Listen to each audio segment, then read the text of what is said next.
جماعة المكان ده في ميدان التحرير، في التحرير عند موقف الاتوبيسات والميكروباصات. اللي عايز يجي يستمتع بالموضوع دوت،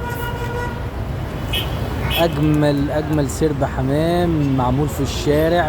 الحمام ده مش بتاع حد. روعة الروعة، روعة الروعة، متعة. كل الناس هنا بتجيب مية وتجيب لهم قمح وتجيب لهم كل حاجة اهو الحمام واليمام وكله بياكل.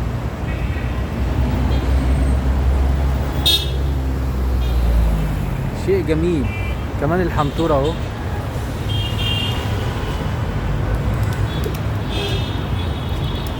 عم منعم رياض اللي عايز يتفرج. كمان هنا هم قدام هيلتون رمسيس. قدام هيلتون رمسيس. احنا قدام هيلتون رمسيس اهو. حاجة جامدة جامدة جامدة جامدة جامدة. كله ياكل ويطير ويرجع تاني. كل واحد ياخد الاكل لاولاده ويطير.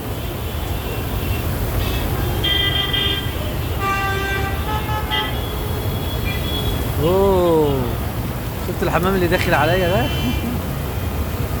جميلة.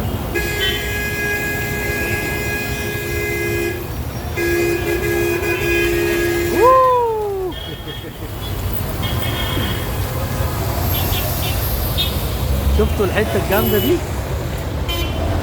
شفتوا الحتة الجامدة والحمام بيطير على التليفون في وشي؟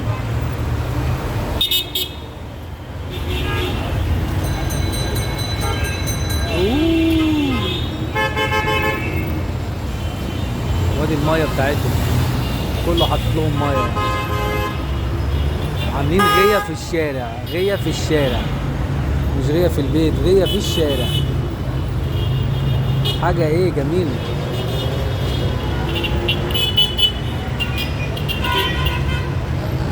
عندنا طبعا انا هجيب الاولاد برضو يتفرجوا على المنظر الجامد ده.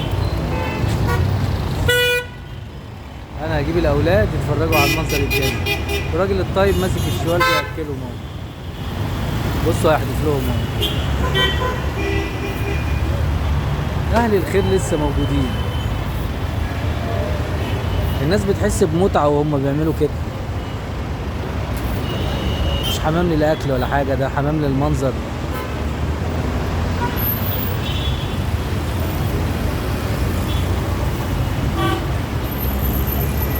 تحب تشوف انت المنظر الجميل ده، تعالى عبد المنعم رياض، هتشوف بعينك اجمل حاجة في الدنيا.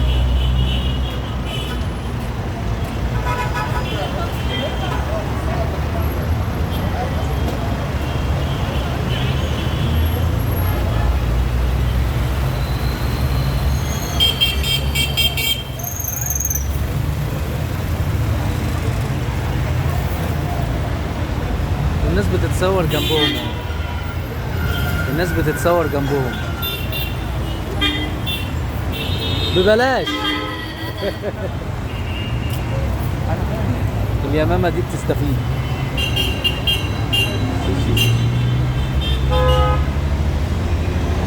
انا يا جماعة انا وقفت قدام المكان ده اتسمرت.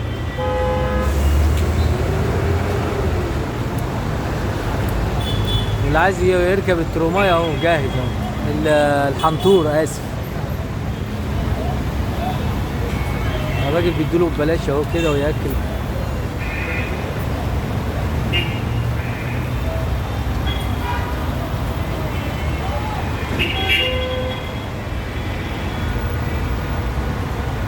متعة متعة متعة متعة. تحب تتفرج على المنظر ده. متعة.